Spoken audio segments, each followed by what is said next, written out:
Andijon viloyat hokimligi Sog'liqni saqlash boshqarmasi faollari zalida O'zbekiston Respublikasi Moliya vazirligi, nogironlarni tibbiy ijtimoiy ekspertiza va reabilitatsiya qilish Respublika inspeksiyasi, Andijon viloyati bosh tibbiy mehnat ekspertiza komissiyasi, viloyat Sog'liqni saqlash boshqarmasi, mehnat va aholini ijtimoiy muhofaza qilish boshqarmasi va hamkor tashkilotlar bilan birga fuqarolarni tibbiy mehnat ekspertiza komissiyasida tibbiy ko'rikdan o'tkazish jarayonidagi va nogironlik belgilangan shaxslarga tavsiya etilgan reabilitatsiya yakka tartibdagi dasturining samarali amalga oshirilishidagi mavjud muammolar va ularni hal etish choralari mavzusidagi o'quv uslubiy seminar o'tkazildi.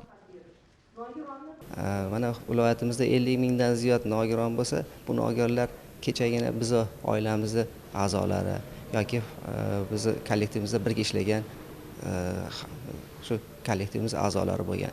Ular mana afsuski qanaqadir bir kasalliklar oqibatida o'tkazilgan bir jarohatlarmi yoki boshqa bir sabablar bilan nogiron bo'lib qoldi.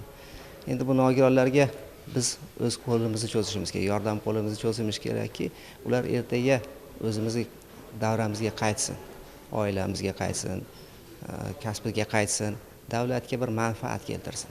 Shu maqsadda Vazirlar Mahkamasining 307-sonli qarori bilan reabilitatsiyaning yakka tartibdagi dasturi ishlab chiqarilgan. Bu reabilitatsiyaning yakka tartibdagi dasturi tibbiy, ijtimoiy, kasbiy yo'nalishlarni o'z ichiga olib, bu yo'nalishlarni agar biz to'g'ri tashkil qila olsak va bu tashkil qilingan, tuzilgan reabilitatsiyaning yakka tartibdagi dasturini hayotga tatbiq qilib, nogironga aynan nogironga bir yordami tegishiga o'zimizni biz hissamizni qo'shsak, ertaga mana shu nogironlarimiz bizga, davlatimizga manfaat keltira boshlaydi.